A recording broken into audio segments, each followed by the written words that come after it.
It's time now for the business news. And Will Hildebrandt is here to talk us through what's happening in the world of finance. We're beginning with the World Expo in Milan. That's right. Now, 140 countries are participating. 20 million visitors are expected to attend the 6-month-long exhibition. Now, festivities began Thursday night with a concert in the main square of the city. And much like the Olympics, opinions are divided on whether such a massive event is good for the economy down the road.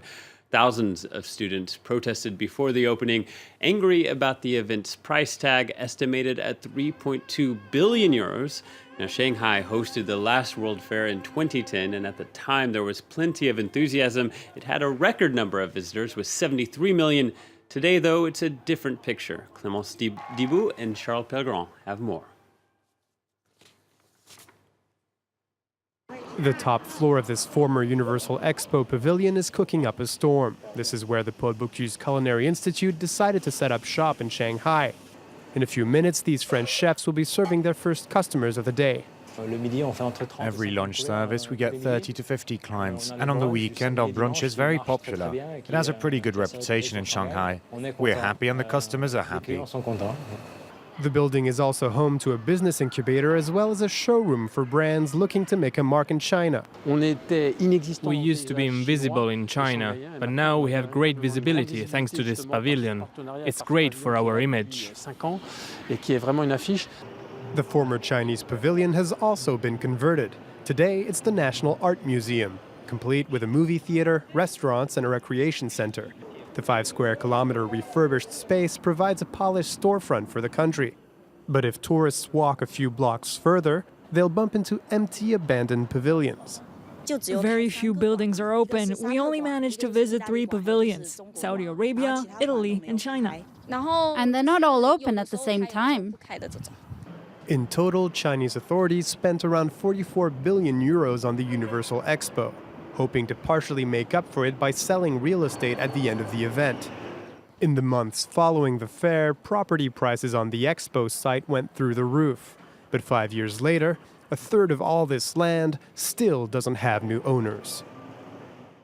Well, tell us how things are looking in the markets then, Will. Well, so far today, many are closed because of May Day.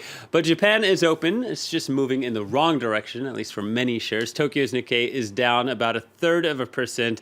Sony retreated 1.8% earlier, despite its bullish announcement that it expects operating profit to more than quadruple this year. Time now for a quick look at some of the day's other top headlines.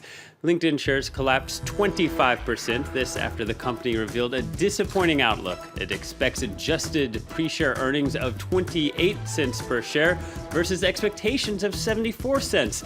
The results mark the first time since LinkedIn became a public company in 2011 that it has not exceeded its forecasts. The business networking site saw some $7 billion wiped off its market capitalization. And new figures show global shipments of tablets have dropped nearly 6%.